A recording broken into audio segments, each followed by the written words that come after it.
ప్రతి సంవత్సరం లాగా ఈ సంవత్సరం కూడా 2026 శ్రీరామనవమి శోభాయాత్ర హిస్టరీ రాసింది. హిస్టరీ ఏ విధంగా నేను చెప్తున్నా అంటే, దాదాపు 2 గంటలకి శ్రీరామనవమి శోభయాత్ర ప్రారంభమైంది. నైట్ 12:45 వరకు చాలా ఘనంగా, చాలా సూపర్గా శ్రీరామనవమి శోభయాత్ర కంప్లీట్ అయింది. ఇన్ని గంటలు మన రామభక్తులు ఎక్కడ కూడా ఆగలేదు. డ్యాన్స్ చేస్తున్నారు, పాడుతున్నారు.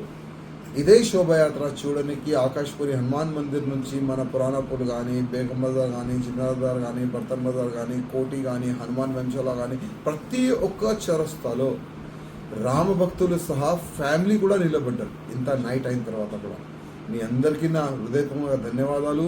2026 శ్రీరామనవమి శోభయాత్ర కూడా మీ అందరి ఆశీర్వాదం వల్ల చాలా సఫలమైంది. అదేవిధంగా పోలీస్ డిపార్ట్మెంట్కి ప్రత్యేకంగా నా ధన్యవాదం.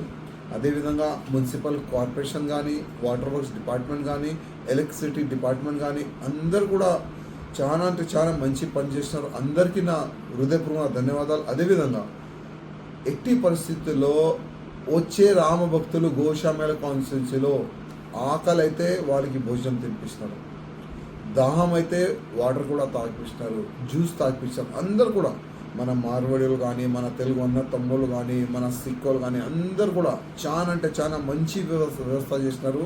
చాలా గ్రాండ్గా శ్రీరామనవమి శోభయాత్ర సక్సెస్ అయింది. చాలామంది భోజన వ్యవస్థ చేసేవాళ్ళు కూడా మంచులు స్టే చేసి స్వాగతం కూడా చేసినారు. వాళ్ళు కూడా నా హృదయపూర్వకంగా ధన్యవాదం అందరికీ.